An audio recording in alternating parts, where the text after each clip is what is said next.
I'm TV people! Oh, here we go. I stopped the spin just at the right time, so my brain's okay now. Well, as well as it's ever going to be. So stand here. So this is our second video of this project over in Crewe. So this is a buy-to-let refurb we're doing for a couple of clients. And if you've seen the first video, this was a jungle. We've got a lovely jungle for the front. We've got some beautiful things inside. Come and have a look at this. And when I say a jungle, like the music came on, the bongos, bum-da-da-bum-bum, bum-da-da-bum-bum. We had Tarzan and Jane swinging. This was a proper jungle. So the first thing we did is to try and keep the neighbours happy, is we've got the brush cutter in and trimmed it all down and got rid of all the greenery. Also done the same for the rear of the property. So I'll take you for a quick look. So if we go through here, again, we've evicted Tarzan and Jane. COVID. So there you go, as you can see, garden's been done, trimmed nice and tidy, so neighbours are happy. On the back of the project, so I couldn't see this before on the original video, because obviously this was overgrown, so I couldn't actually stand here. So we've bricked up the inside skin on there. We've removed this outhouse so you can see where it's been painted. There. We've also put some patio doors in to open out to it to enjoy this massive garden. So that's been done already. Contingency, folks. This is why all investors or anybody that's doing any work on the house need a contingency fund, because we can only quote for what we see. And obviously this was originally a building, so we could never see this, but this wooden lintel here is completely rotten and needs changing. So that's going to be an extra. So a bit of a tip there for you, and I've said this in many videos, is when you're doing these things, you should always have a bit of a contingency funds for things that you can't see. And as builders, we don't unfortunately have X-ray vision, so we can't see these things until we start stripping stuff back. So there we go. Anyway, onwards and upwards. So very happy with progress on this one so far. We've made very good progress. The lads have done well, so let's hear a round of applause for the lads. Well done, boys, well done. Okay, so through there, so we've just knocked up a bit of temporary stud, because we're just working out some floor plans for the inside for the kitchen. Again, if you saw this before, and there was the world's dirtiest, greasiest kitchen you've ever seen. This, drum roll, this is probably the most fucking magnificent kitchen I have ever seen in the history of Hype TV. Fucking check this out. This is amazing. Also behind here, this was the toilet that had been put in. So as we can see, it's all been ripped out, ready to receive plasterboards, etc.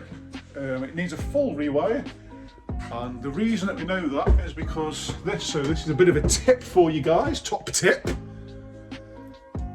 Ooh, I don't like that. So the old wires in the property, if the old wires in the property are generally black in colour and not grey, the black is actually rubber, so it's a rubber coating on the old wires, and what happens is, as rubber always does, it perishes and it erodes away. So the new stuff is PVC, which lasts a lot longer. So if it's grey, chances are your wiring's not too bad. But if it's black, it's going to need a rewire, because like I say, it can perish. And I can't see anywhere on this particular piece I can show you that it's perished. However, I have seen it where it's perished to the point where the copper wire inside becomes bare, and you've only got a twist and it's going to start causing problems with the electricity. So top tip, when you're going around surveying your houses, people, or anybody doing any DIY at home or whatever else, if you've got black cable, the chances are it needs a rewire, and you should get it checked out. And there's a bit more. Here's some I've prepared earlier. I won't get it in focus. So yeah, top tip, people, if you've got black coated wires, the chances are you should get it checked out, because it may need a rewire. So there you go. And if you're an investor going around these properties and you see something like that, then you need to put it in your spreadsheet so that you can start working out your numbers. So a little bit of a tip there. So again, this is the hallway. So this is the living room that we originally said. So as you can see, we've done the strip out. Carpets are gone. We're in the process of getting rid of in the process of getting rid of all the wallpaper, etc. However, it's a nice, clean, tidy site now. We've got some old stud work that's obviously been done previously. We've got an old doorway that would have been previously there, look, that someone's boarded over. We've got the original timbers. So these timbers go stretch from one side of the property to the next, horizontally, and that's obviously supporting the floor upstairs, so they're a structural piece of timber. I don't personally like the idea of having timber as that, because obviously over time it will sag. But never mind.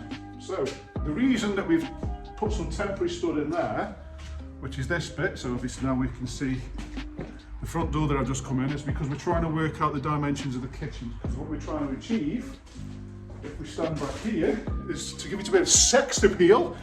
Oh yeah, a bit of sex. Ooh baby.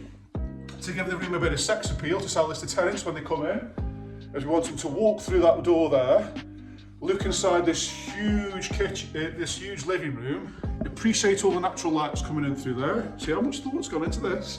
And we've also taken this wall out there, so we can have an open plan kitchen. So it's literally one big room. So as you as a tenant, this is how people need to think. If you are going to do a buy-to-let refurb, it's obviously for rental purpose. Is what is your tenant in mind and how are they going to feel? So as you walk into the living room from here, look at all the natural daylight coming in, and as you just walk around the corner there, we've got a massive open plan kitchen. So we've really tried to put a bit of design idea into this and really tried to take advantage of having an open plan kitchen to really maximise the space. So, like I said, we're only at the beginning stages of this, so we've got some temporary stud in there, etc. We're still doing the rip out, as you can see here. Bit of block work there for security. We've obviously got to brick up the outside properly. We still need to prop this, but again, this is only an update, people, only an update. So there's another tip for you people out there. If you are doing a buy-to-let refurb, you need to think like a tenant and what would they want. So what would you want if you were renting out that property? How would you like it? So, up the stairs, not much to show. Obviously we've removed some of the plasterworks, etc. These are all ready for the first fix now. We've got the doors out. Again, a bit of wallpaper to come off. Apart from that, we're not too bad. There we go. Into the third bedroom. So again, that's another tip as well with regards to the design of downstairs. If this is a 3-bedroom property, you obviously want to maximise it for a family, which means there may be 2 children or more, unless mum and dad have got marital issues and they've got their own bedroom each.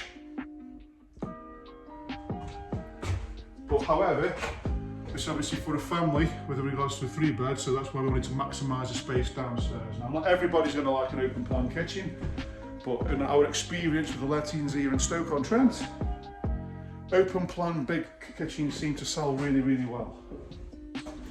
And so the bathroom, as we can see, has all been ripped out.